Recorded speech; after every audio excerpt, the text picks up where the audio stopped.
Alô? Bom dia a todos e todas. Eu vou pedir para as pessoas se acomodarem já nas suas respectivas cadeiras para a gente começar o nosso seminário.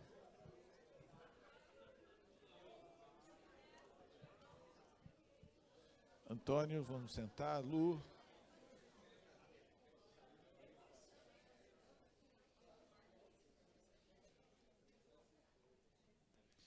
Ok. Bom dia, eu sou Eduardo Surian, sou advogado de LBS Advogados, integrante da Rede Lado, participo do grupo de trabalho de comunicação da Lado, e é uma satisfação para nós receber todos vocês aqui hoje, nesse encontro, nesse seminário, Os Fins da Justiça do Trabalho. Eu queria, de início, esclarecer um pouco sobre essa proposta, Os Fins da Justiça do Trabalho. É um ciclo que nós começamos a discutir em agosto, setembro do ano passado. Então, é um ano que nós estamos nessa discussão interna na rede. Em 30 de setembro do ano passado, sai um artigo no Estadão, com o Nasser, eu e o Vicente participando, um artigo que exatamente tinha esse título, Os Fins da Justiça do Trabalho, no qual se propõe discutir tanto a questão da concepção da justiça e o caminho que a própria Justiça do Trabalho faz no sentido a postular o seu final, o seu encerramento. A Justiça do Trabalho, a gente tem visto, depois da reforma trabalhista de 2017, a atitude da Justiça em reforçar, muitas vezes, a reforma trabalhista, a reforçar um sentido que precariza mais e mais o direito do trabalho. Na semana passada, nós tivemos um Congresso Nacional de Direito do Trabalho no Tribunal de Campinas, e foi interessante a participação de um dos ministros do TST nesse congresso, em que ele reforçava os benefícios da reforma trabalhista e reforçava as formas de contratação através do processo de uberização. Foi muito interessante a fala do ministro da disposição que ele tem um dia de ser motorista de Uber. Pode ser que ele esteja vendo o futuro dele ali. E ele falava da questão, porque ele faz uma pesquisa empírica de toda vez que ele entra num carro, num Uber, da felicidade do motorista de Uber. De como o motorista está feliz com aquele trabalho, o que é essa situação toda.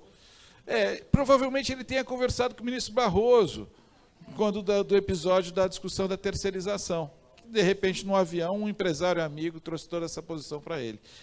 Mas, não só isso, e a gente vê do corporativismo, do judiciário trabalhista, algumas coisas estranhas acontecendo. Nas últimas 2 semanas, é interessante, a 9ª região, que arquivou de pronto uma representação em face ao juiz Melec, que fazia parte desse grupinho, do grupinho que antes de ontem, foi determinado, busca e apreensão de vários dos empresários que simplesmente estavam conversando sobre um golpezinho a partir de outubro. Ou então do Tribunal Regional do Trabalho de São Paulo, que a sua corregedoria não viu provas alguma em relação a um determinado juiz, que até aqui são 89 mulheres, até ontem à tarde, 89 mulheres que representaram por conta de assédio sexual e até estupro. Então, esse judiciário trabalhista que nós temos que ter claro, muitos advogados subiram em palanque alguns anos atrás para a defesa desse judiciário, não importando que judiciário é esse ou não, que sindicatos também têm o seu papel nesse quadro todo, nós estamos discutindo muito mais do que a justiça do trabalho.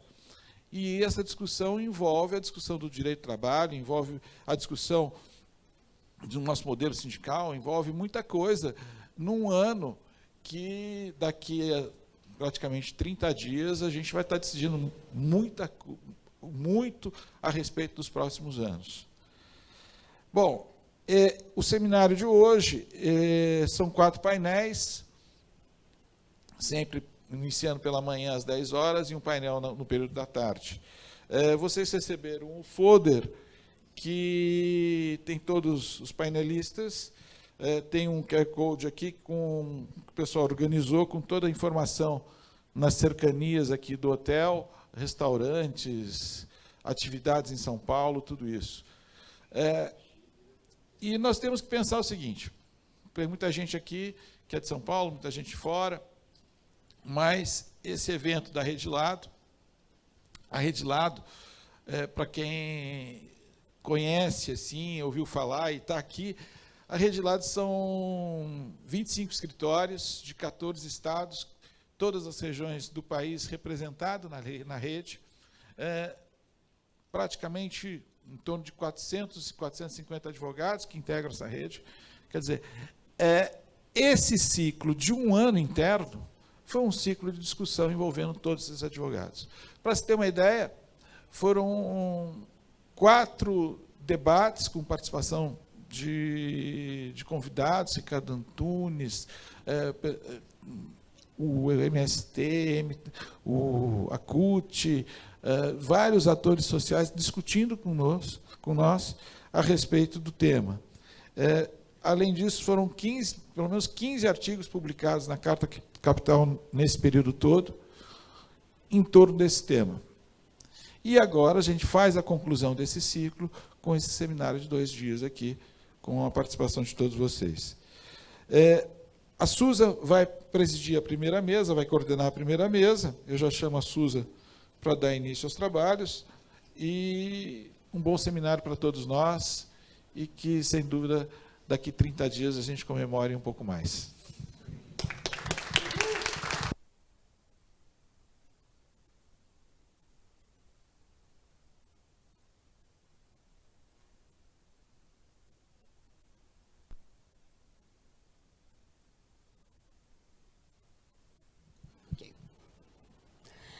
Tá, bom dia, então, a todos, todas, todos.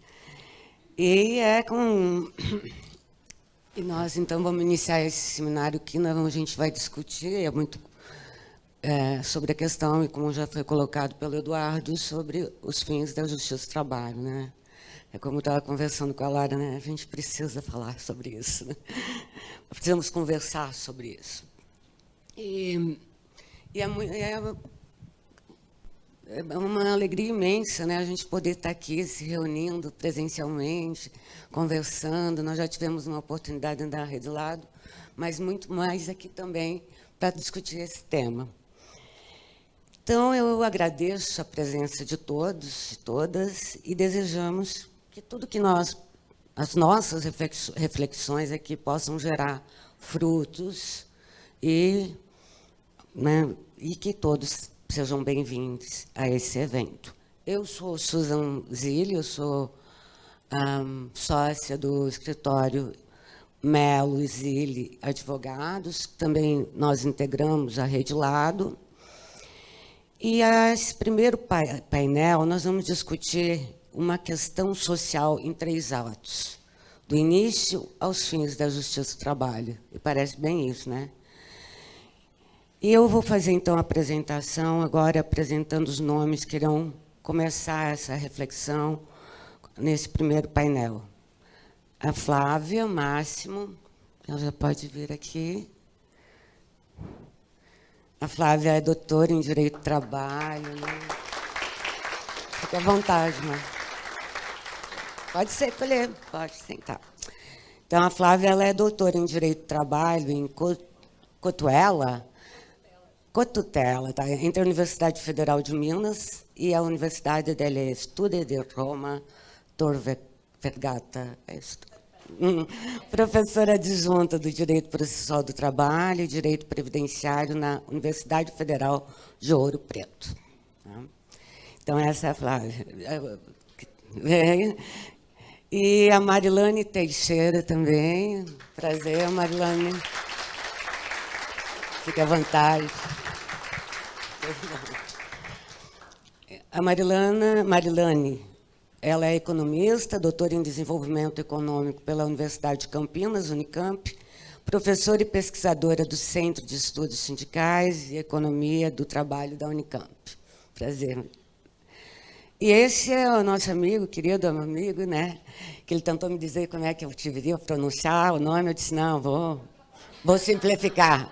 Nasser Alan, advogado integrante. Nosso amigo e companheiro. Pode sentar, por favor. Bom, então, assim, só para a gente ir colocando aqui, ó. Seguinte, cada painelista vai ter 30 minutos para as explanações. As falas serão por ordem alfabética, começando por Flávia. E a minutagem será controlada pela nossa organização. E, ao final, a gente vai abrir uma fala de 4 intervenções com 2 minutos cada, tá? 2 minutos, né? Cada uma dessas intervenções. E aí, após, os painelistas vão fechar o painel com as respostas em bloco. É isso. Então, professora Flávia, tem a palavra, por favor.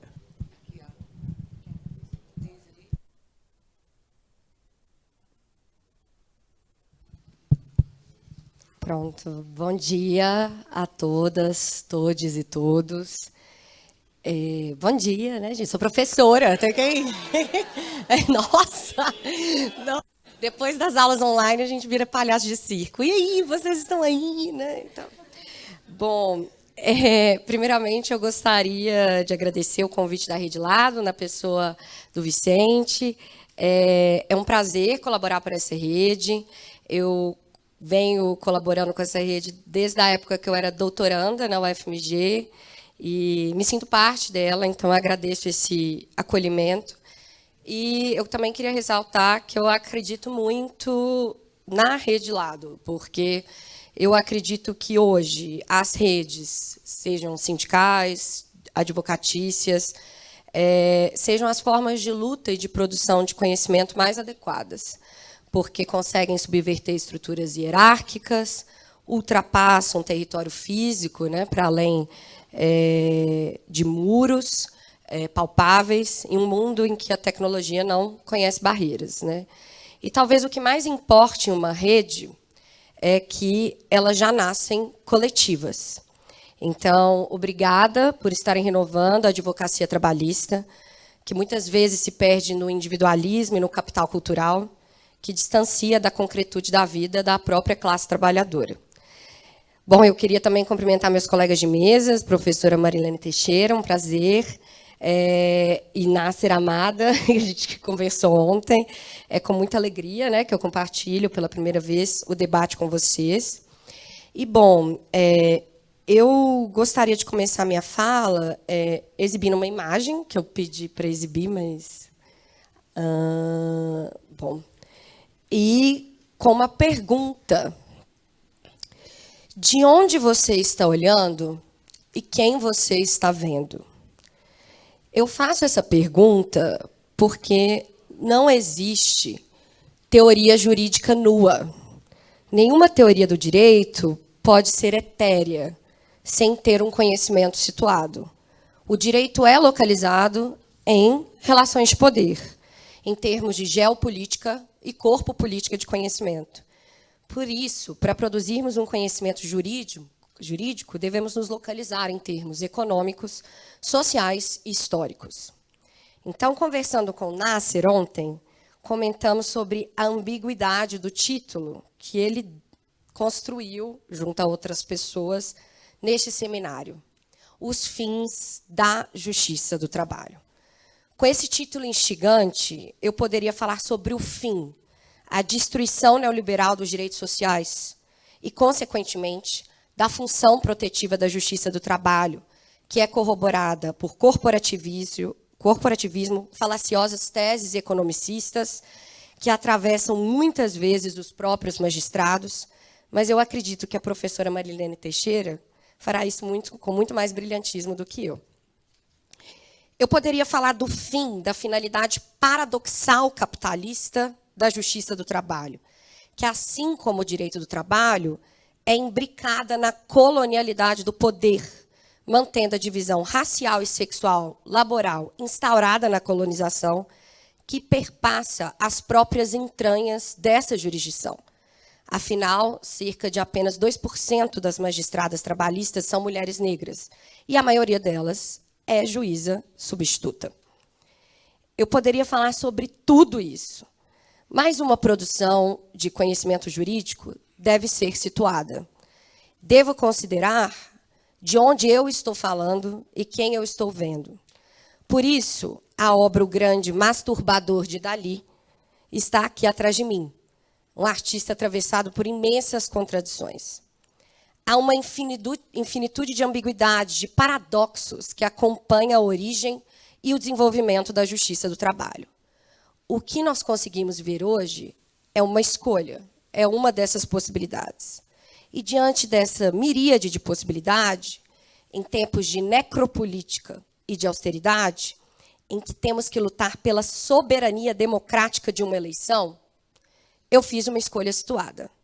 Eu escolhi falar sobre a teleologia protetiva da justiça do trabalho, o fim protetivo da justiça do trabalho, mesmo que ela não se concretize totalmente em seu cotidiano.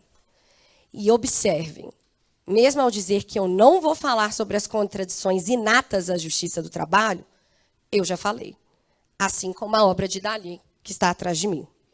Então, eu repito a pergunta: de onde você está olhando e quem você está vendo? Além daquilo que estamos vendo, existe um fator intangível na nossa produção de conhecimento: os nossos afetos. O projeto colonial de poder não trata apenas do controle do direito, da política, do gênero, da raça e do trabalho, mas também o controle sobre a nossa percepção. Corpos e subjetividades estão engajados em certas formas padronizadas de sentir. Nossos afetos por um sujeito ou por um coletivo são determinados por relações hegemônicas, que atribuem hierarquias de valor e de significado. Afeto não é necessariamente... Opa! Olha as intervenções. Afeto não é necessariamente algo positivo ou algo negativo. É o que nos faz sentir sentimentos. O afeto é uma expressão de intensidade que não é mediada pela linguagem. O afeto ocupa o lugar do que não é dito, mas é sentido, gerando efeitos em nossos comportamentos. E aí está o poder do afeto, no fato dele ser invisível, assimétrico e transmissível.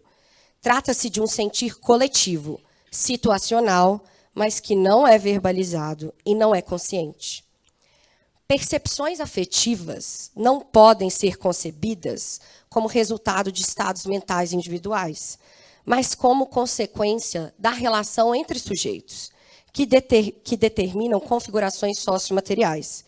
Se estamos aqui hoje, é porque nossos afetos nos trouxeram para o lugar comum do direito do trabalho.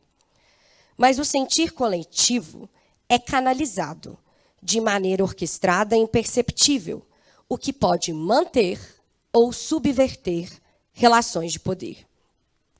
Tais recursos afetivos podem controlar desigualdades entre sujeitos, nos envolvendo de maneira naturalizada e contínua. Afetos se acumulam ao longo do tempo como uma forma de valor. Para Marx, a mercadoria assume a forma fantasmagórica de uma relação entre coisas, na qual os produtos do trabalho se tornam coisas suprassensíveis. Sentimentos também podem se tornar fetiches, qualidades que parecem estar em objetos, em razão de um apagamento da história de sua produção e da sua circulação. Afetos podem ser uma forma de capital. Não residem objetivamente na mercadoria, mas são efeitos da sua circulação social, econômica e emocional.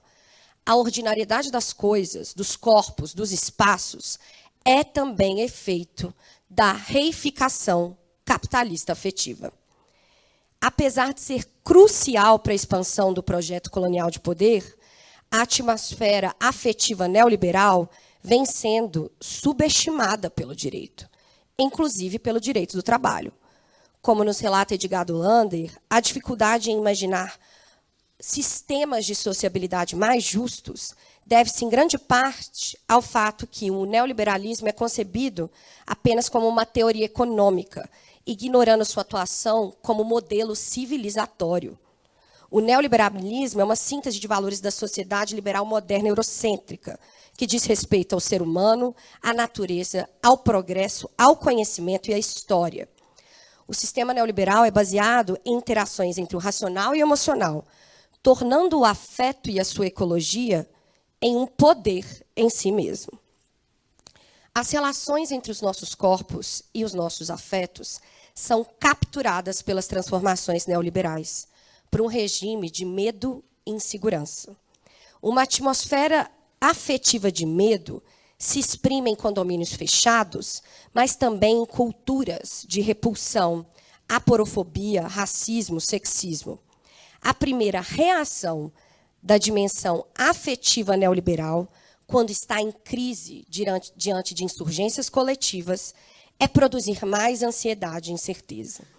Instaura-se uma atmosfera afetiva raivosa e irracional sobre a insegurança de privilégios derivados da colonialidade do poder.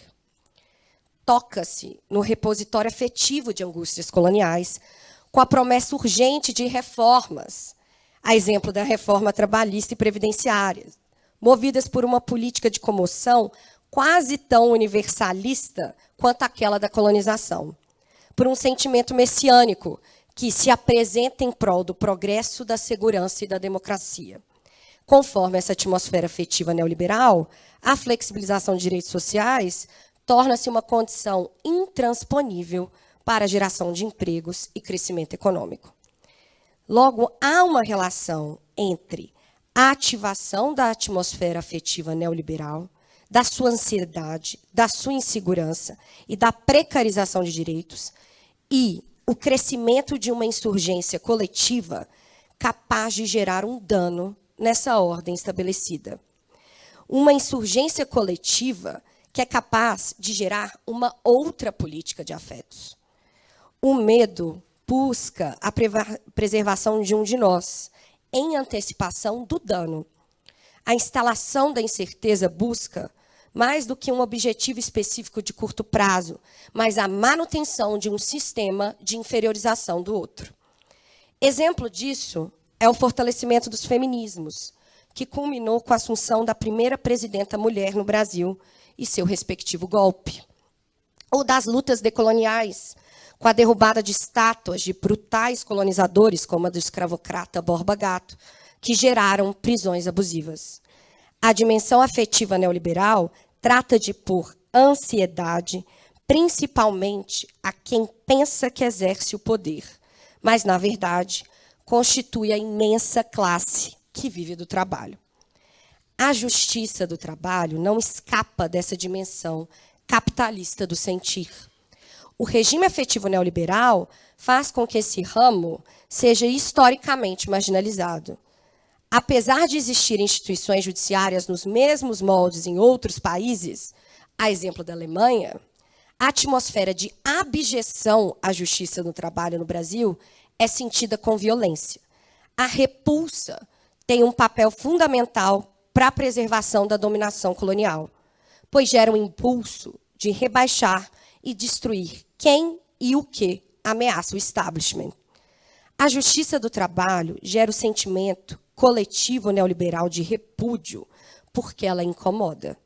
Ela faz parte de uma cartografia afetiva contra-hegemônica, que causa infiltrações em um cenário marcado pela miséria, reabrindo feridas coloniais que ainda não foram cicatrizadas. A justiça do trabalho, ao contrário da justiça do comum, não visa manter a ordem das coisas.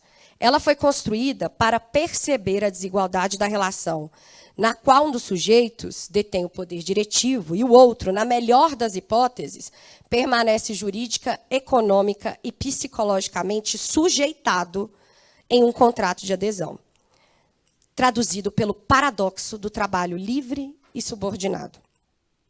Da justiça do trabalho emanam qualidades afetivas singulares e insurgentes, que excedem o corpo de um indivíduo, para unir uma multiplicidade de corpos. Afinal, afetos têm um papel na formação de poder, mas também no modo de desafiá-los. Assim, a jurisdição trabalhista não é apenas definida teoria de justiça redistributiva, mas por uma política afetiva de luta.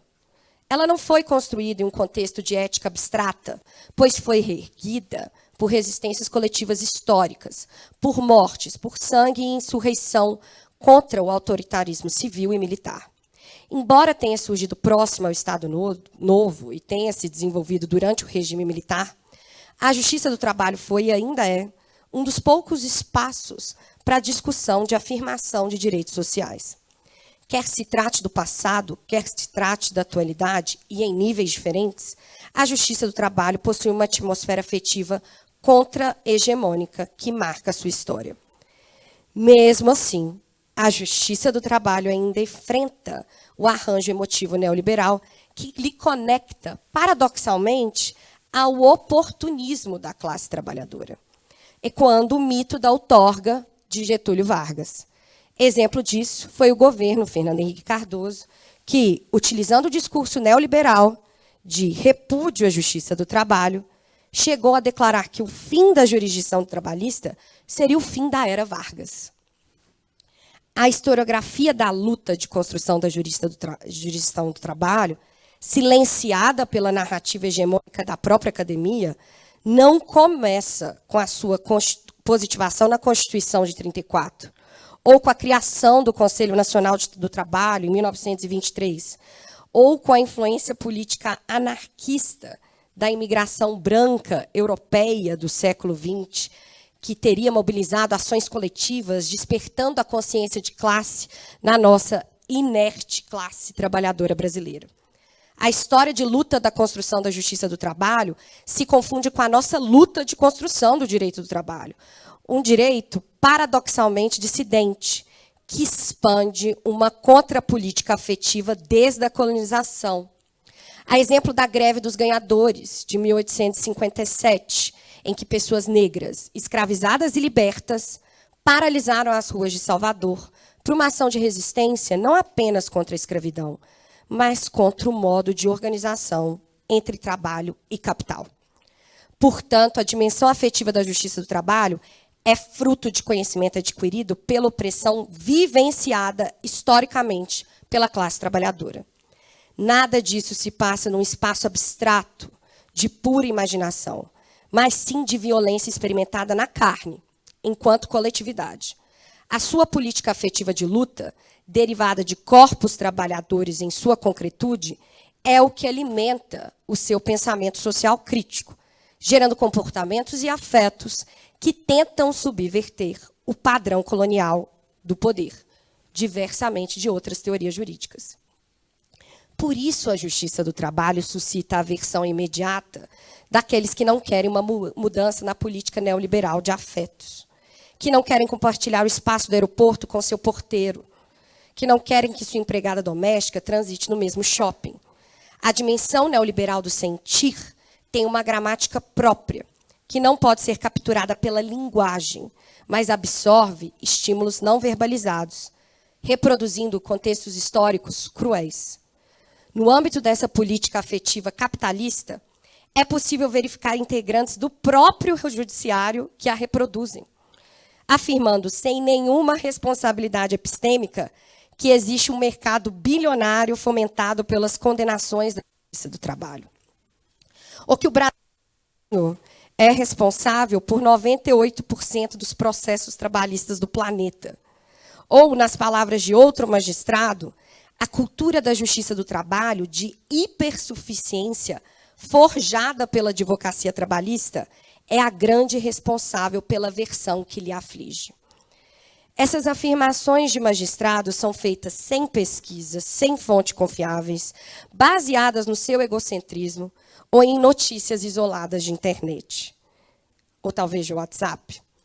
Por isso, devemos ressaltar que a justiça do trabalho não é só o judiciário e não é só a magistratura.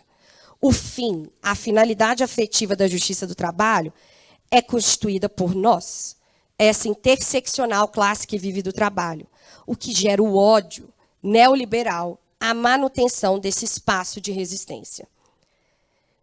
Magistrados, de onde vocês estão olhando e quem vocês estão vendo? Interessante como a política de afetos neoliberal atravessa instituições, sobre o verniz da neutralidade pretensamente científica, na qual quem fala não possui localização epistêmica, econômica, cor ou gênero.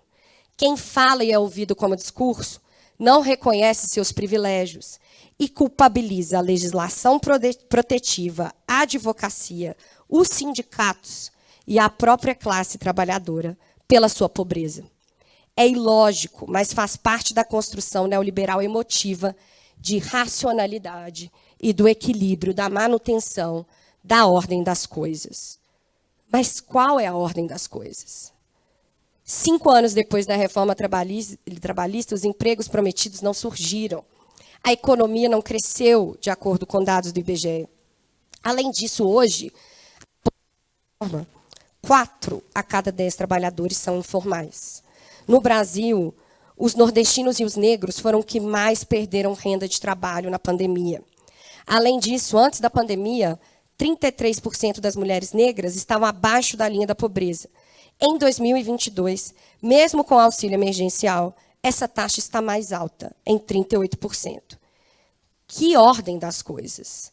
De acordo com a FGV, em 2018, após a reforma trabalhista, os mais ricos mantêm no Brasil um rendimento médio de R$ 28 mil, enquanto a renda dos mais pobres é cerca de R$ 820. Entre 2017 e 2018, período de implantação da reforma trabalhista, o rendimento daqueles que estão entre os 10% mais pobres caiu em 3%, enquanto a renda de 1% mais rica aumentou em 8%. O país tem hoje mais pessoas na miséria do que no começo da década passada. A partir de janeiro de 2021, 13% dos brasileiros passaram a viver com menos de R$ 240 ao mês. R$ 8,20 ao dia. A justiça do trabalho não pode visar manter a ordem das coisas. A ordinariedade das coisas, que festitiza corpos, espaços e vidas, é reflexo da reificação capitalista afetiva. A justiça do trabalho deve construir uma nova ordem afetiva, uma ordem alternativa. Em outras palavras, a arena afetiva não é apenas uma estrutura para a manutenção de desigualdades, mas é um recurso para a sua agência, para a sua subversão, para desafiar os modos de constituição de subalternidade. E é por isso que, apesar da atmosfera afetiva neoliberal, que rebaixa a justiça do trabalho, os trabalhadores e trabalhadoras ainda a veem como uma aliada na defesa dos seus direitos. A justiça do trabalho tem uma vantagem. Ela ainda é acreditada. Portanto, existe uma contrapolítica de afetos da justiça do trabalho, porque nós não queremos manter a ordem das coisas. E o poder do afeto reside no fato dele ser invisível, assimétrico e transmissível. Que a contrapolítica de afetos da justiça do trabalho se transmita, se contagie e se torne pandêmica. Obrigada.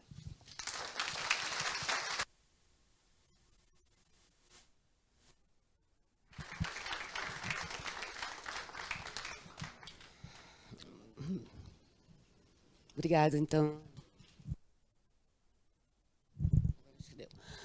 Obrigada pela exposição, bastante esclarecedora, especialmente no que se refere na possibilidade, inclusive, de uma justiça do trabalho subversiva, poder subverter essa ideia. Né? E obrigada, parabéns.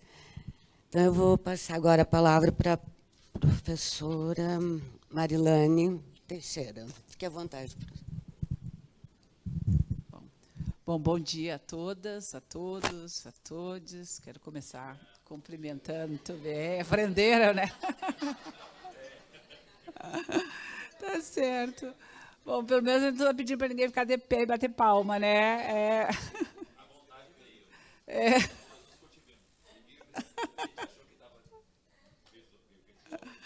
Olha, vocês não provocam, viu? Porque, além de professora, eu fiz formação com o movimento sindical há muitos anos. Então, o que não faltou foi técnica para estimular, né? Para provocar. A gente vai esquecendo com o tempo, né? Depois, quando você olha, depois de muito tempo, falando, ai, será que a gente fazia um papel meio ridículo, né? Fazendo esse tipo fazendo isso. Mas as pessoas mas gostavam. Isso é bem curioso, né? Porque isso criava um ambiente de mais afeto, solidariedade. A gente aprende muito com formação sindical. Na verdade, eu acho que a atividade das aulas, né, assim, de educadora, quem passou pela formação sindical tem outra perspectiva, né, em relação à sala de aula e processo de construção de aprendizado, né? Mas, então, bom dia novamente para todos e todas. Quero também agradecer a Rede Lado pelo convite. Acompanho o trabalho da Rede Lado desde que foi constituída, e é uma alegria muito grande estar aqui com vocês. Respeito muito o trabalho de vocês, acho que tem um trabalho fundamental que está sendo feito. Vocês, é uma reação importante, né, todos os desmandos que nós temos visto e presenciado, acompanhado durante esses anos. Então, é muito legal, muito bom estar aqui, muito bom também estar com a Flávia, com o Nasser, parabéns pela coordenação, muito feliz de saber que é uma mesa, inclusive, com uma participação muito grande das mulheres, e a gente já teve esse cuidado de assegurar que todas as mesas tenham essa diversidade. Eu acho que o direito, inclusive, está conseguindo fazer uma revolução nesse sentido, muito mais do que na economia, né? Porque é muito pouco permeável a esses debates, né? Tanto em relação à questão de gênero como na questão racial. É uma coisa impressionante. Então, eu quero parabenizar muito vocês por essa iniciativa. Bom, não foi fácil organizar essa fala. Eu normalmente não tenho muito problemas com... Mas, inclusive, conversei com o Nasser essa semana, porque tinha muita insegurança sobre qual é o foco. O título, né, embora muito instigante, ele nos deixa muito pouca vontade para saber. Bom, eu entro no título ou eu falo do que eu achar que devo falar, né? Do lugar onde eu estou. Conversando com o Nasser, me dei conta de que eu acho que eu contribuiria muito mais falando a partir da perspectiva que, de fato, e eu acho que foi para isso que eu fui convidada, né? Eu fui convidada porque eu sou economista, né? E não porque eu sou uma estudiosa do direito do trabalho, mas sim da economia do trabalho. Então, vamos lá, vamos falar de economia, então, né? E acho que isso, acho que essa de fato, a minha principal contribuição. Embora vocês acompanhem o nosso trabalho lá no CESIT, né? A gente tem, durante os últimos anos, além do nosso curso de especialização, a gente tem dedicado cada vez mais a estudar a economia do trabalho, as relações de trabalho, o sindicalismo. Temos produzido muito, e acho que ele tem uma parceria muito importante, né, aí para cada vez mais consolidá-la, né? A Remir também. Então, acho que, assim, olhando do ponto de vista da perspectiva da justiça do trabalho, né? Assim, acho que a justiça do trabalho, assim como as demais instituições, isso inclui o próprio sindicalismo, né? Obviamente não são impermeáveis às teorias que buscam construir uma explicação, né, para justificar as políticas de desmonte e de retirada de direitos, de flexibilização, em busca sempre dessa ideia de que você precisa corrigir os desequilíbrios de mercado. Então, eu acho que há um esforço, de fato, a origem da justiça do trabalho é uma origem que se assenta, né, se firma, se reforça e fortalece a partir da defesa dos direitos, né, dos direitos sociais, direitos trabalhistas, mas é óbvio que ela permeia, né? Enfim, o que são as forças, né, que se opõem a isso num contexto da nossa sociedade, né? Eu acho que eu gosto muito do Polanyi, porque eu acho que o Polanyi ele é muito preciso, né? As forças, né, que constituem a nossa sociedade, os campos, né, de disputa, os movimentos, as instituições, elas se fortalecem ou não dependendo claramente da sua capacidade de correlação de forças, né? O Estado é uma condensação material de forças que é disputado permanentemente por fatias, né, das classes sociais, enfim, da burguesia, da elite. E nós vivemos permanentemente esse processo de disputa, né? A visão do Estado, das instituições, da própria economia, né? Então, a regulamentação, por exemplo, dos mercados, e o mercado de trabalho é considerado parte do mercado, embora tenha muita divergência em relação a isso, porque muitas vezes as pessoas...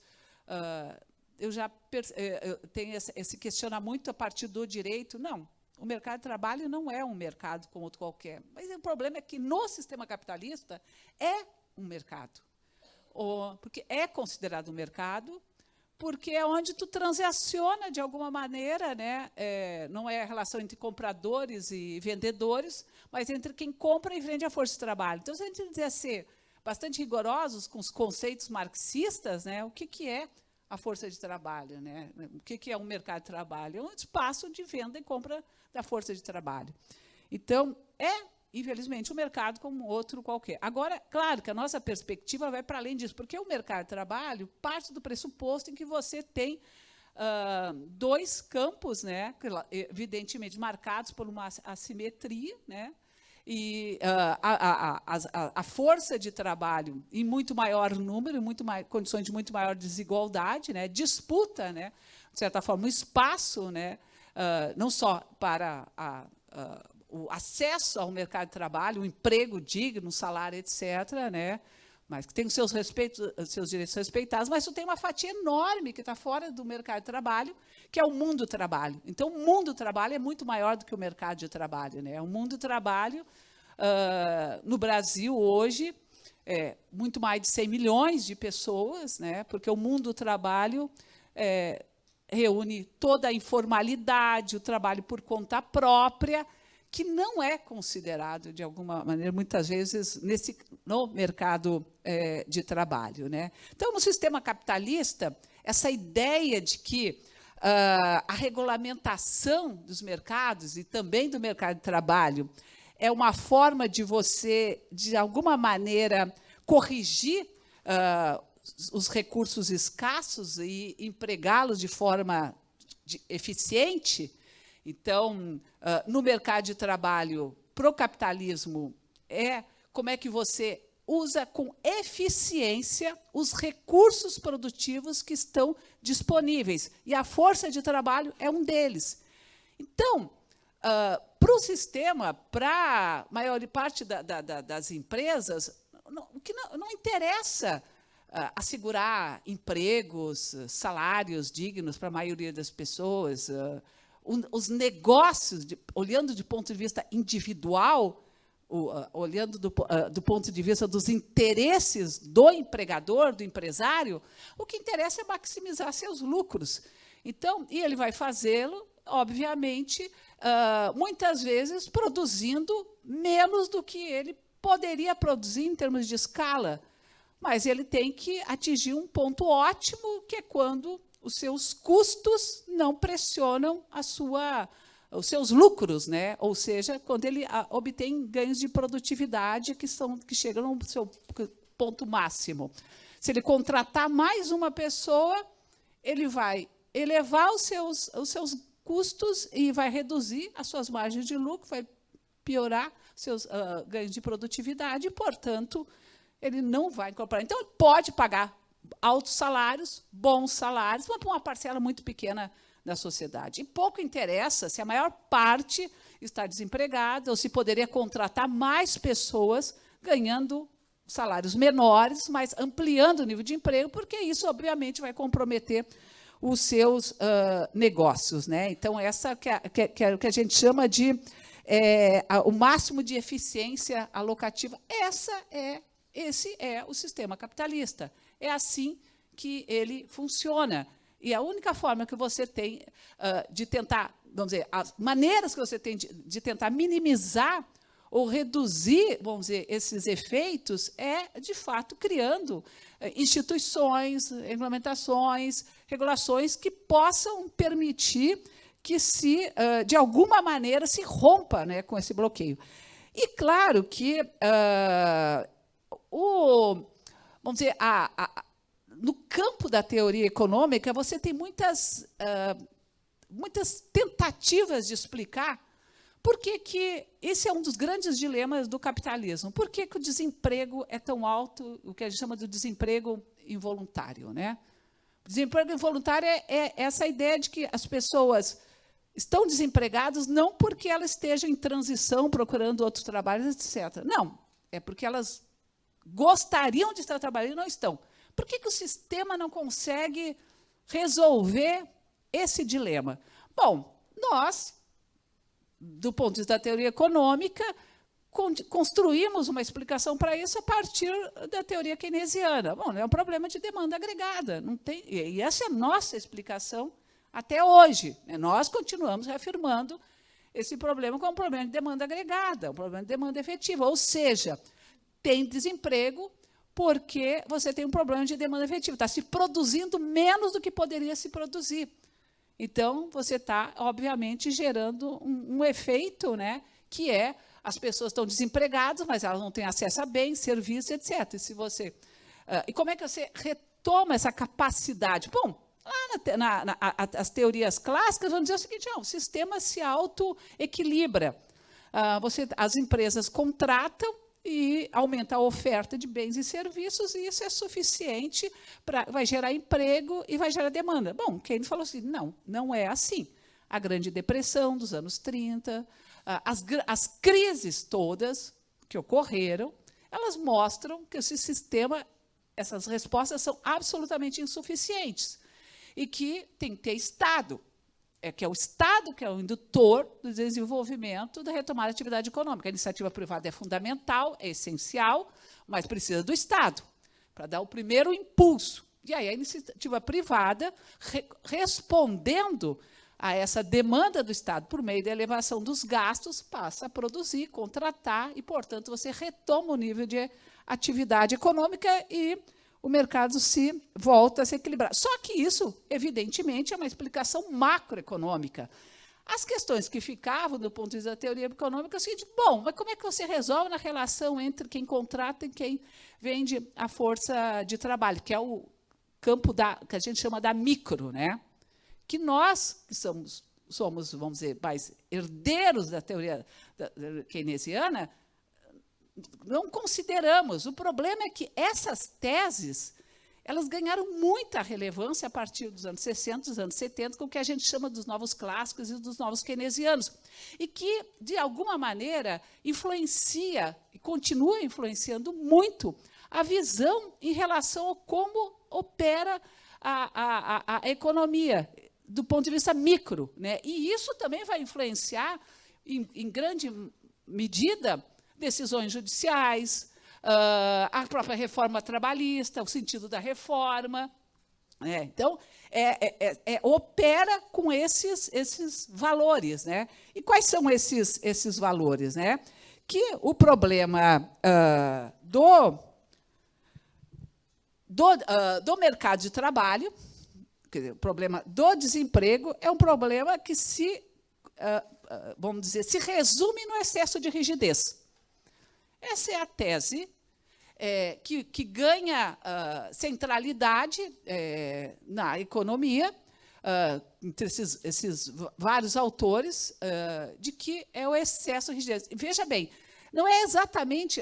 se a gente pensar do ponto de vista dos neoliberais, eles nem vão tanto nisso, porque para os neoliberais o problema se resolve no mercado, entre quem demanda e quem oferta força de trabalho. Tu resolve no mercado, o equilíbrio se dá no mercado, né? Então, você tem excesso de pessoas querendo vender a força de trabalho e tem poucas empresas interessadas em contratar, evidentemente, os salários vão cair. Então, para eles, a explicação é muito simples. Só que isso nunca não dá conta, nunca deu conta, e cada vez mais mostra as insuficiências. Agora, tem teorias que tentam ser um pouco mais sofisticadas, que são esses novos keynesianos, novos clássicos, que vão dizer o seguinte: não, o problema é excesso de rigidez. É o problema do contrato. Alguns vão dizer são os problemas dos contratos de curto prazo. A legislação, ela estimula que haja você cria um fosso entre aqueles que têm acesso a direito e aqueles que não têm acesso a direito. E impede que o salário real caia. Então, toda essa ideia de que o salário real é alto porque os níveis de produtividade das pessoas contratadas são elevadas e as empresas preferem manter salários altos junto com pessoas que têm produtividade elevada do que baixar salário, reduzir os níveis de produtividade e aumentar a ineficiência. Essa é a teoria econômica, vamos dizer, que, de alguma forma, informa uma maior parte dos comportamentos e que dá, vamos dizer, suporte para a defesa de que tem que ter rigidez. E aí, o que são as 3 explicações para a existência da rigidez? É que as empresas mantêm os salários altos, mesmo diante do desemprego elevado, porque, se elas reduzirem os salários, elas vão estimular a geração de novos empregos, mas vão diminuir a sua capacidade de obter produtividade. E a produtividade é o centro, vamos dizer, do que é dos interesses econômicos. Os interesses econômicos agem a partir dos ganhos de produtividade. Produtividade, o que é? É você produzir mais, com mais eficiência, usando menos recursos. Inclusive o recurso força de trabalho. Essa porque é dos ganhos de produtividade que você reduz custos e, portanto, aumenta as suas margens de lucro, que é o que garante a rentabilidade dos negócios e as empresas poderem seguir produzindo mais, investindo na sua produção ou enviando uma parte desse excedente para obtenção da sua riqueza, né? Acumular a sua riqueza. Portanto, então, e que o problema da produtividade, por que tão poucos trabalhadores têm produtividade?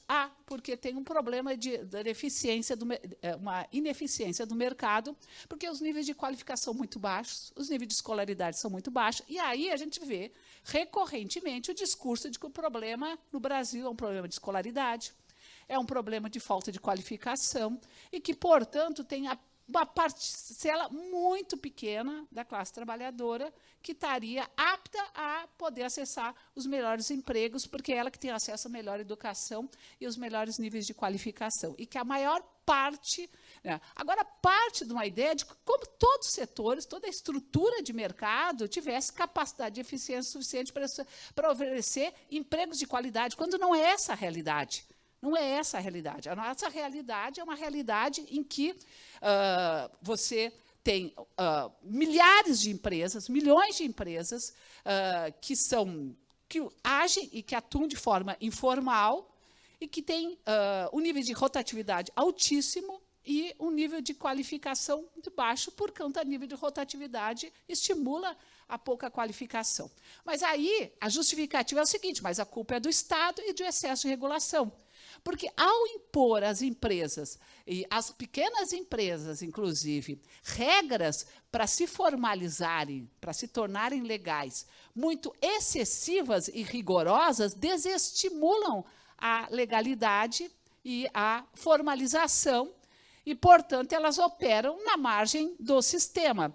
E, se elas operam na margem do sistema, as suas formas de contratação também vão ser ilegais, também vão ser informais e também vão se caracterizar pela baixa produtividade. Então, ou seja, resumindo, a culpa é da regulação, a culpa é do excesso de rigor, a culpa é do Estado, né?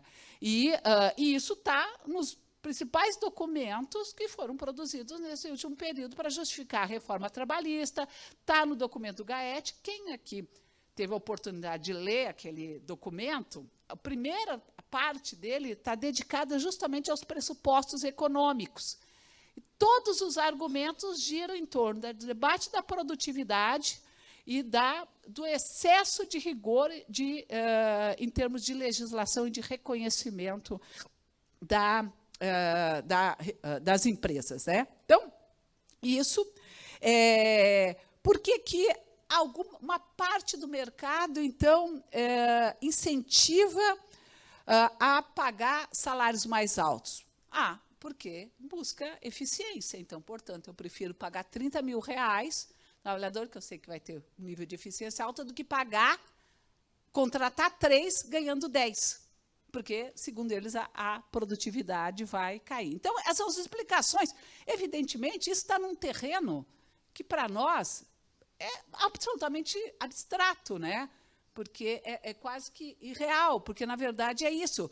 Não tem uma ideia, uma concepção de respeito vamos dizer, a sociedade ou a inclusão social ou o princípio, né, de que a empresa, as empresas, os negócios, têm que ter responsabilidade com a geração de empregos. Não, o que interessa é a sua eficiência, né? O que interessa são os seus negócios. Se eu tiver que contratar uma pessoa para receber R$30 mil, ao invés de contratar 3 para ganhar 10, se eu vou ter mais eficiência com esse, eu vou manter um funcionário ganhando R$30 mil. Então, e algumas delas vão dizer, não, também isso ajuda a, de certa forma, impedir que haja muita rotatividade. A rotatividade, no Brasil, é recorrentemente... as empresas responsabilizam os trabalhadores pela rotatividade. Não. Por quê? Porque tem um excesso de rigidez no contrato, excesso de direitos, então todo o aparato que se constituiu em torno dos direitos, que é o acesso ao fundo de garantia, a multa do fundo de garantia, o seguro-desemprego, o 13º salário, tudo isso são vistos e interpretados como um empecilho para os contratos de longo prazo.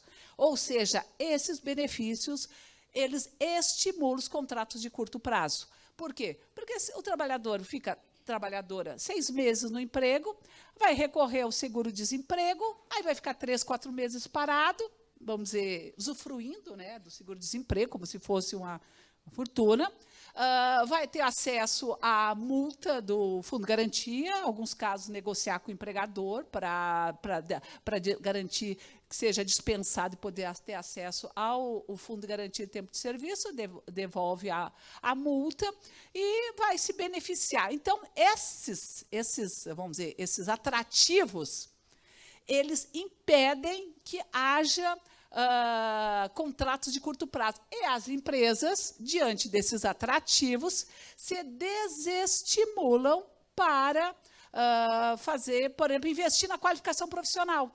Por que eu vou investir na qualificação profissional se daqui a 6 meses ele vai pedir demissão e vai procurar outro trabalho e vai voltar daqui a meio ano? Então, como se a rotatividade ela é vista como uma responsabilidade do trabalhador. Quando a gente sabe, por estudos, né, que mostram que a rotatividade é uma opção das empresas, né, da maior parte das empresas, principalmente as empresas que contratam força de trabalho que exige menos qualificação, porque elas vão adequando de acordo com a sua demanda, né, de acordo com os seus negócios, e, portanto, elas podem dispensar, e a gente mostra isso em vários estudos, que todos aqueles que são dispensados e aqueles que são admitidos para as mesmas vagas sempre recebem salários menores. Então, é óbvio que é uma variável de ajuste às empresas para poder reduzir salários. Mas ninguém, obviamente, fala disso, né? Então, a outra explicação é que os salários maiores garantem lealdade e satisfação de uma parte dos trabalhadores. Então, os problemas do desemprego no Brasil são problemas relacionados há o problema dos salários reais, que são muito altos. E os salários reais são muito altos porque você tem apenas uma parcela da classe trabalhadora que tem acesso a esses empregos mais bem remunerados, e a maior parte vive a situação de desemprego. Então, quais são os problemas dessas teses, né? Primeiro, o que determina, por exemplo, se o salário real cai, né, se você reduz o salário real, é óbvio que isso não vai significar necessariamente que as empresas vão contratar, porque não é a lógica da contratação é uma lógica que obedece à demanda de seus bens e serviços, né? Vocês trabalham em escritório de advocacia, vários de vocês são sócios, donos dos escritórios, ninguém vai contratar um advogado ou uma advogada porque agora vocês têm o recurso do PJ do MEI. Espero não estar falando nenhuma bobagem, se alguém se sentir. Mas é isso, vai contratar porque precisa. O que vocês vão fazer, talvez, eu não entendo vocês, né? Lá, os empregadores, empregadoras, é contratar para substituir, que foi o que a reforma trabalhista fez, né? A reforma trabalhista impulsionou, foi a substituição da força de trabalho. O que ela fez foi reduzir o pessoal que tinha contratos protegidos, com direitos, por contratos com maior nível de flexibilidade e segurança. Não digo nem o intermitente, porque o intermitente não pegou. O intermitente é 0,5% do estoque de desempregos formais no Brasil. De 2019, respondia mais ou menos, que é o último, 2020, que é o último dado disponível de emprego formal, respondia em torno de 300 mil, não chegava nem a 300 mil do estoque final de 2020, que era mais de 40 milhões. Então, não pegou, mas pegou MEI, pegou PJ, pegou essas outras formas de contratação. Então, é isso. Então, não é reduzindo essas teses que apontam que, não, vamos reduzir salários reais, porque os salários reais vão assegurar, então, portanto, que haja a capacidade de poder ampliar empregos ou flexibilizar, reduzindo essas regras que estimulam os contratos de curto prazo e, portanto, vamos assegurar. Tanto que a proposta que circula é a proposta de que você incorpora no salário mensal a parcela do seguro-desemprego, incorpora a parcela do fundo de garantia, porque seria um desestímulo aos contratos de curto prazo. Ou seja, quem provoca os contratos de curto prazo é o trabalhador e a trabalhadora. Ou seja, todas essas teorias, não há responsabilização dos empregadores, dos empresários sobre as condições de trabalho. E, além disso, tem dentro desse campo explicativo, que eu já estou encerrando, é essa ideia de que é o papel dos sindicatos. Os papéis dos sindicatos, o que acontece? É o que eles chamam de modelo de barganha salarial. Os sindicatos fortes, organizados, estruturados, pressionam por salários mais altos e causam desemprego no resto da economia, porque, ao se comprometer com um contratos com valores mais altos e com condições de trabalho mais favoráveis, eles desestimulam que possa se ampliar a contratação para outros por conta da elevação dos salários. Então, assim, as estratégias são as estratégias de, por exemplo, reformar o sistema de benefícios para os desempregados no sentido de reduzir. As estratégias são reformar o sistema de barganha salarial, reduzindo o papel da força dos sindicatos, para, de alguma maneira, assegurar que não haja essa assimetria entre quem tem acesso a direitos e quem não tem acesso a direito, desregulamentar o mercado de trabalho, reduzir o sistema de proteção dos trabalhadores e benefício que ofere os desempregados e, evidentemente, fragilizar a própria justiça do trabalho. E eu queria terminar com uma... Não sei se vocês viram, há uns 2 meses atrás,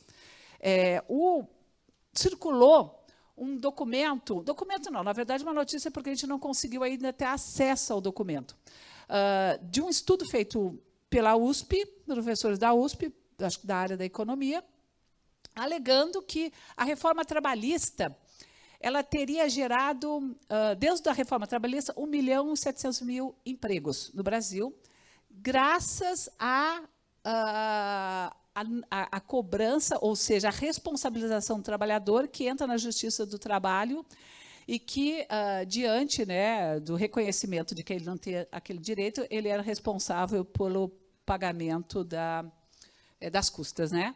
E que esta medida, eles analisaram eles não analisaram mais nada em relação à reforma trabalhista, eles analisaram esta medida, que diz respeito diretamente à Justiça do Trabalho. Esta medida, só esta medida, teria promovido a geração de 1.700.000 postos de trabalho. Por quê? Porque as empresas, diante de uma situação em que elas são condenadas a pagar na Justiça do Trabalho, elas não têm condições de sobreviver e as empresas têm falido. Olha só, as empresas faliram porque pagaram uma ação na Justiça do Trabalho. Quer dizer, ou seja, nem questionar se a ação era justificada ou não, eles já estão por pressuposto que são, que não se justificaria. Primeiro, que isso deu maior liberdade às empresas de ampliar a contratação e que, mapeando as ações da Justiça do Trabalho por juízes, eles tinham um modelo econométrico que mostra que, quando cai uma ação num determinado juiz, as possibilidades de, vamos dizer, de reduzir postos de trabalho ou de não ampliar postos de trabalho são maiores que quando cai na mão de outro juiz. Então, tudo isso deve estar consolidado num estudo que não publicaram, mas que divulgaram, né, como resultado. Então, mas é para a gente ter uma ideia de quanto explodiu, né? É isso mesmo. É isso mesmo. Tá bom.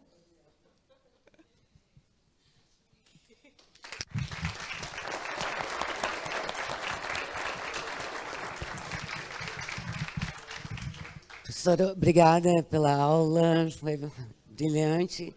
E, realmente, eu li a matéria, essa matéria. Eu vou, então, já passar para o Nasser, né, porque eu acho que nós estamos um pouquinho... Está tudo controlado. Então, tá, né, Nasser? Mas, segue o bonde. Segue o baile. Bom dia a todas e todos. Tive a impressão que o bom dia para elas foi mais efusivo do que para mim, né? Bem, gente, primeiro eu queria agradecer o convite ao GTCom, na pessoa do Eduardo, dizer que esse seminário, a realização desse seminário foi pensada há um ano, realmente, e há um ano a gente não sabia se seria possível um seminário presencial. Eu ainda acho isso tudo uma loucura, mas estamos aqui. E é bom ver a todos e todas de forma presencial, sem as limitações da distância. Bem, deixa eu pegar uma figura. Eu não sou muito adepto da iconografia, mas eu vou aproveitar a Flávia hoje para fazer isso. Pensem numa bela flor, uma linda flor, cheia de espinhos. A Flávia optou por falar da beleza da flor e me deixou a tarefa de falar sobre os espinhos. Então, quando a gente fala de justiça do trabalho, eu acho que é bom a gente sempre fazer umas ressalvas. E aqui vejo o Hugo, e lembrando que ninguém pode falar mais mal da justiça do trabalho que o Hugo. Eu parto desse pressuposto sempre. Mas, quando a gente fala de justiça do trabalho, é bom sempre fazer ressalvas. Primeira ressalva é de que a justiça do trabalho não é um bloco monolítico. Está longe disso. Sempre é um espaço de poder, e como todo espaço de poder, é um espaço de disputa, em disputa. Segundo, a justiça do trabalho não é a mesma justiça do trabalho. É uma senhora de 81 anos. E essa senhora de 81 anos, ela tendeu a evoluir ou involuir, aí sempre é uma questão de ponto de vista, com a idade. E ela não é a mesma justiça do trabalho hoje do que foi no passado, quando foi criada. E ela foi se modificando com o tempo, de acordo com as modificações que foram até implantadas no direito do trabalho. Instrumento de aplicação, objeto da justiça do trabalho.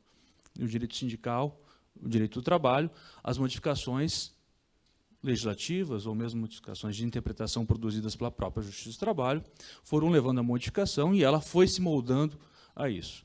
Mas ela foi se moldando a isso de uma forma bastante ambígua.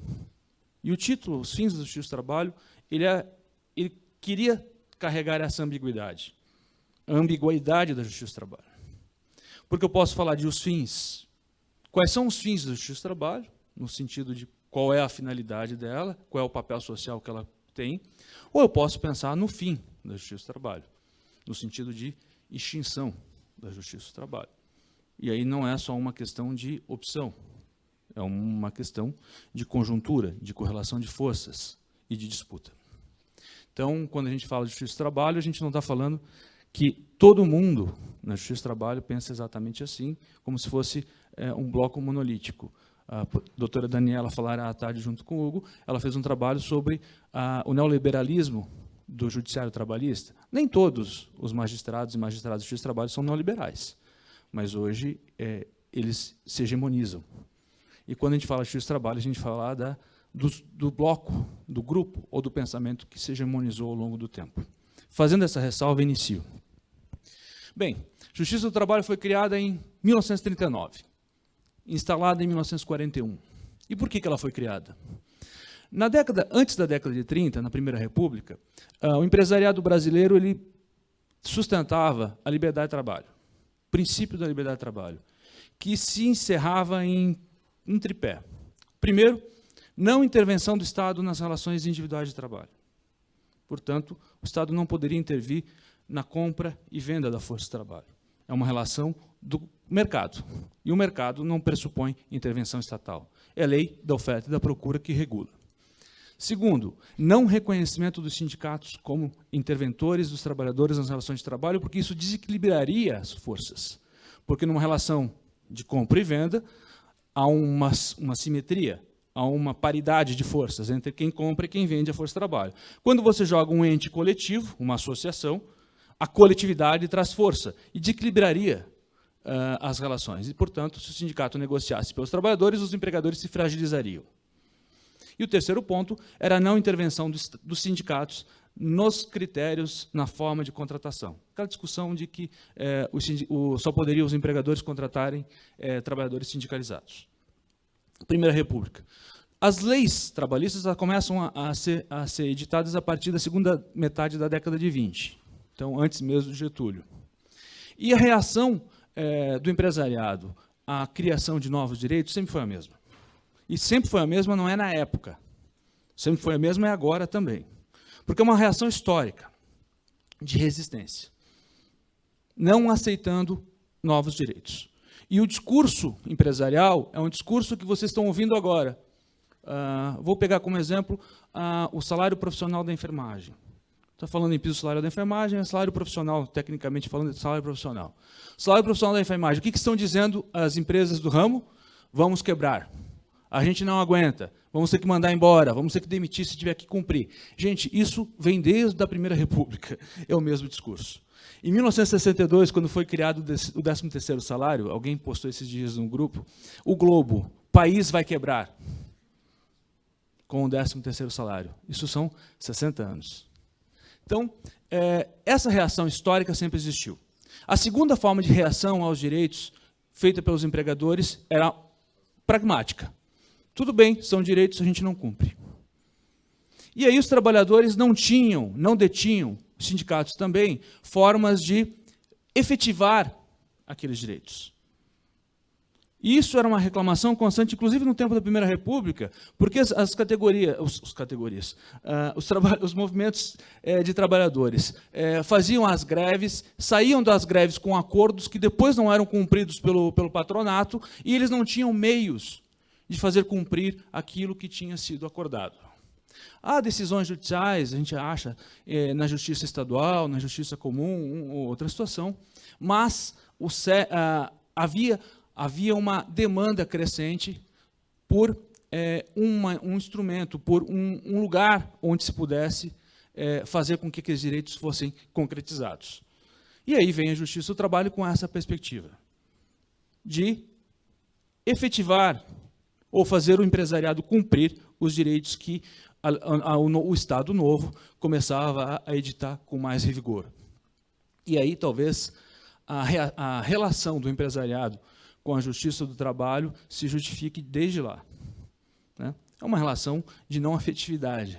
Por quê? Porque a Justiça do Trabalho era quem dizia, olha, o Estado estabeleceu o direito aqui e você vai ter que cumprir fazendo as condenações necessárias.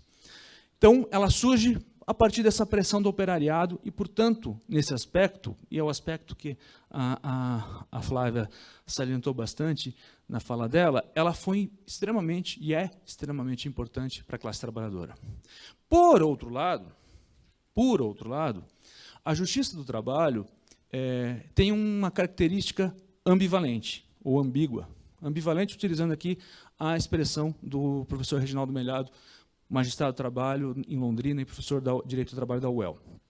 Ambivalente, é ambígua. Porque, ao mesmo tempo que ela tem essa faceta que interessa à classe trabalhadora, ela tem uma outra faceta que interessa ao capital.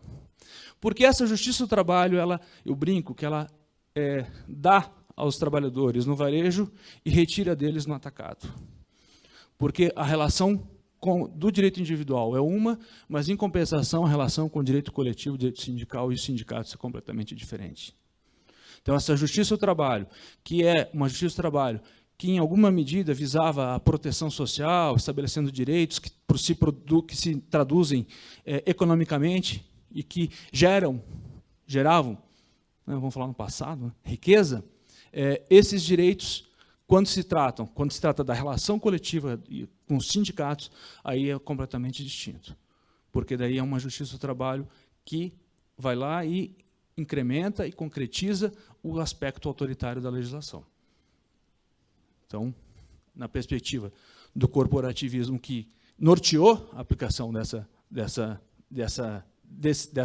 estrutura sindical brasileira da década de 30 e 40, nós tínhamos a formação, o Estado como um organizador do setor econômico, as classes sociais divididas em categorias econômicas, para cada categoria econômica uma simetria com uma categoria profissional, sindicato de empregadores de um lado, sindicato de trabalhadores de outro, e o Estado fazendo a mediação através do Poder Judiciário do Trabalho criado, exatamente para isso.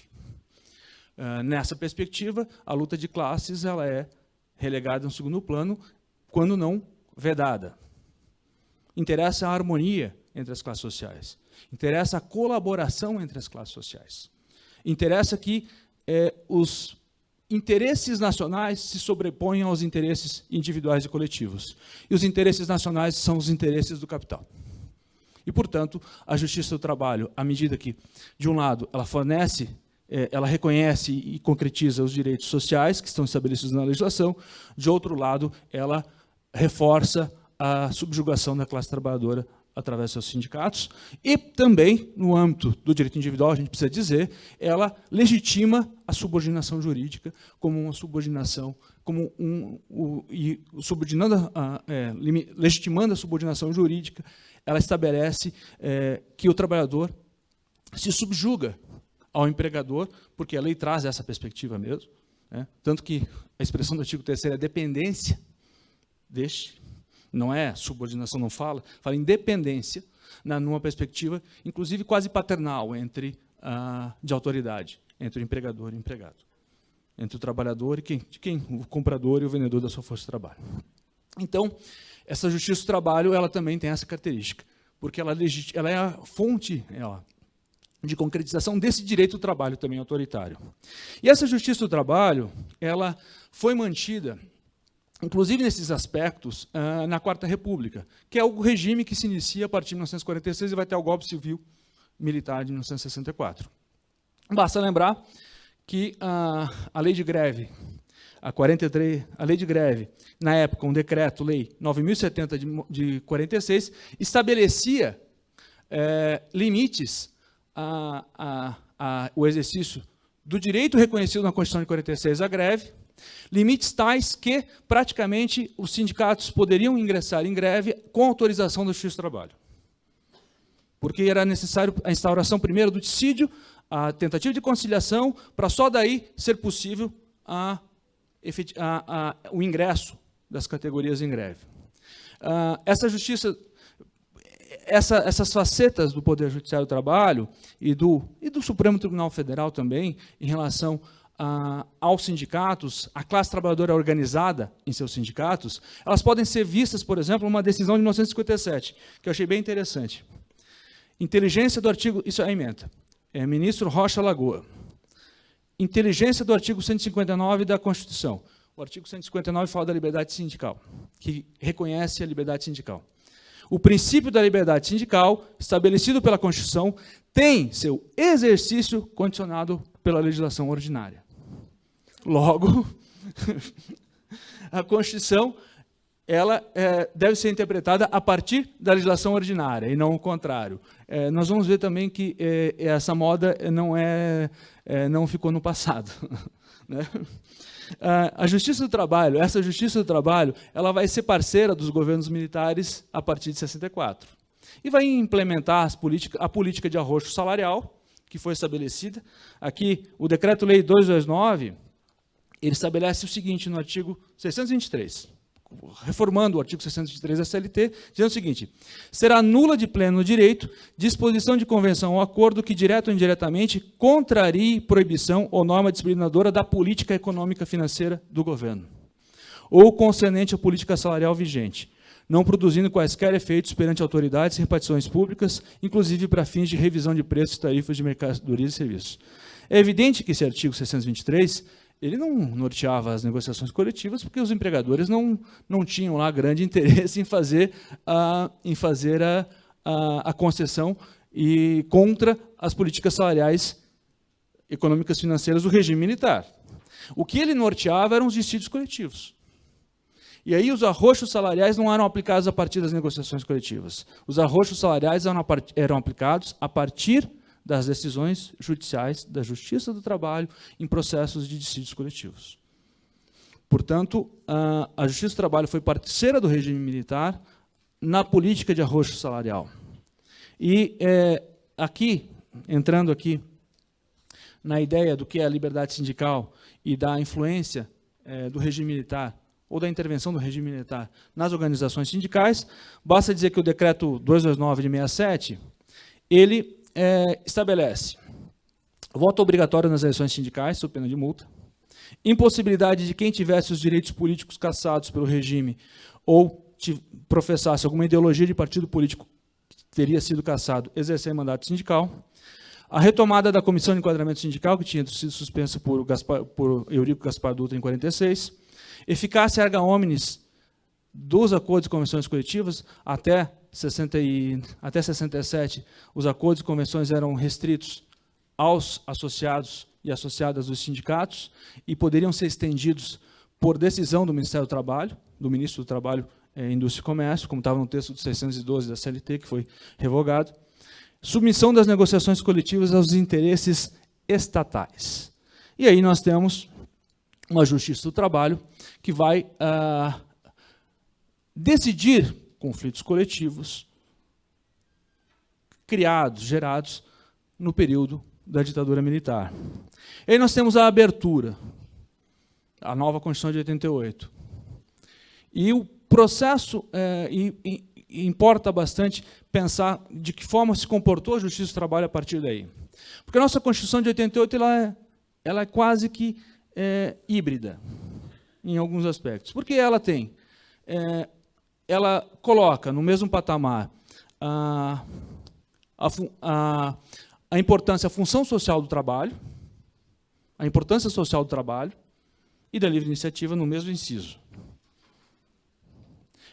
Ela namora com direitos sociais numa estrutura social-democrata, mas já com algumas amarras neoliberais já gestadas a partir dali. Então, esse passo, a Constituição de 88 ela é promulgada e a impressão que se tem é que a Justiça do Trabalho, e aí fala-se principalmente do Tribunal Superior do Trabalho, passa a interpretar a nova Constituição a partir da CLT, e não o contrário. Não basta a gente lembrar o que é a súmula 369, que estabelece o limite, que reconhece a recepção do artigo 522 da CLT, que estabelece limites de 7 dirigentes sindicais estáveis por sindicato. Então, você tem um sindicato com 200 mil associados e associadas, a diretoria pode ter até mais de 7, porque diz que para isso a liberdade sindical e a autonomia do sindicato ela existe, mas estáveis com garantia de emprego só 7. E os seus suplentes respectivos. Nem o Conselho Fiscal tem estabilidade. Então, ao mesmo tempo em que estabelece a autonomia e a liberdade, autonomia que significa capacidade de se autogerir, de se auto-organizar, temos o precedente 119, que impede a contribuição assistencial, a cobrança de contribuição assistencial de não sócios. E parece que é um dogma você discutir isso. Porque isso estaria infringindo o princípio da liberdade sindical negativa. Bem, esse princípio da liberdade sindical negativa é bastante interessante, porque até o professor uruguaio Oscar Uriarte fala, eu nunca vi o princípio da liberdade de propriedade negativa. A Constituição garante a liberdade, o direito de propriedade. Mas não diz que eu posso não ser proprietário, se eu não quiser. A liberdade sindical é exatamente isso. Você pode filiar-se ou não filiar-se, se quiser. E parece que qualquer espécie de cobrança de entidade sindical por serviços prestados de não sócios, ela feriria esse princípio, e é a leitura que o TST faz, é a leitura que o Ministério Público do Trabalho faz, e é a leitura que o Supremo Tribunal fez num processo que ainda está em trâmite, que, quem sabe, a gente tenha uma solução diferente no futuro. Mas, nesse cenário, é bastante difícil. O que é a Justiça do Trabalho? Foi fiadora do Plano Real. Foi fiadora do Plano Real porque a Justiça do Trabalho estabeleceu lá que nos dissídios coletivos, eu tenho os números aqui, após julho de 95, ou seja, um ano após o Plano Real, 22% não eram concedidas reivindicações salariais nenhuma pelo TST, 43% concedido a bônus sem reajuste, 25% reajustes salariais concedidos mais abaixo da inflação, e em nenhum dissídio coletivo, nenhum, foi concedido um reajuste salarial acima da inflação. E nem com a inflação. Nenhum. A reposição integral. Por quê? Porque isso feria a política salarial do governo, que proibia a indexação salarial aos índices inflacionários. Ou seja, a recomposição do poder real de compra do salário era vedada por lei. E a Justiça do Trabalho aplicava isso de uma forma bastante fiel. Que digo isso? Digo para concluir aqui, que, e é a minha parte do latifúndio, essa Justiça do Trabalho, a partir da reforma trabalhista, ela parece que parecia criança em parque de diversões. Assim que entra em vigência, começa já a circular decisões condenando trabalhadores em sucumbência. Começam a circular no dia seguinte, no sábado. Essa Justiça do Trabalho, que se regozija de afastar o trabalhador da sua jurisdição, por afastar o trabalhador da sua jurisdição, que vê com bons olhos o fato de diminuir o número de processos trabalhistas, como se a diminuição de processos trabalhistas resultasse da diminuição de conflitos sociais. Não, na verdade, resulta do medo, do receio. Essa Justiça do Trabalho, ela não exerce a sua finalidade principal. Que era proteger? Não, não era proteger. Era servir como um freio de arrumação do capital. A finalidade principal do direito do trabalho é ser um estabilizador das relações sociais de produção.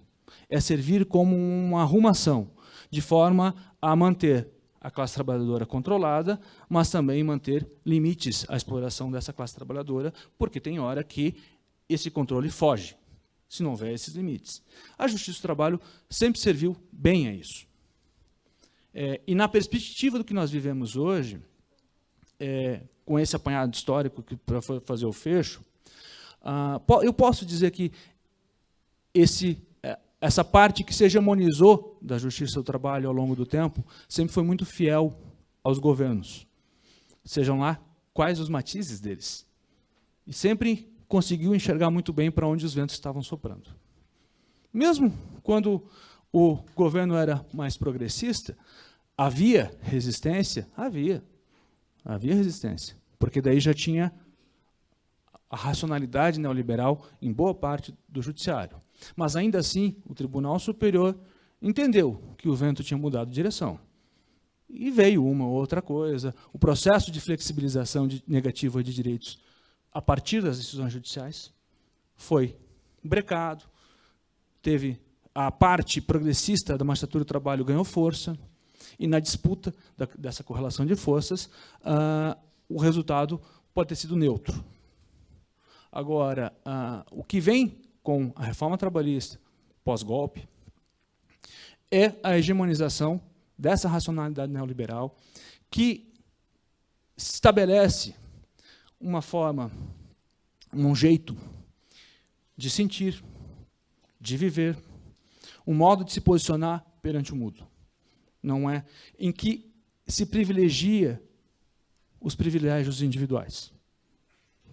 Portanto, essa forma de pensar, essa forma de ver o mundo, hoje, que se parece ser hegemonizado, e eu diria aí, principalmente na parte mais nova da magistratura, na primeira instância, é onde a gente enxerga isso com mais clareza, talvez pelo contato mais próximo de quem faz audiência, ainda faz audiência, indica que talvez, mesmo mudando os ares,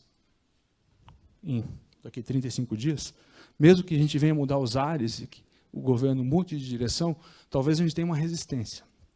Mas aí, Hugo, Daniela, daí eu acredito também que nesse processo de resistência a gente vai ganhar também fôlego para poder fazer a disputa hegemônica por uma justiça do trabalho que seja eventualmente subversiva, mas que, acima de tudo, seja uma transformadora da sociedade a partir da justiça social. Obrigado.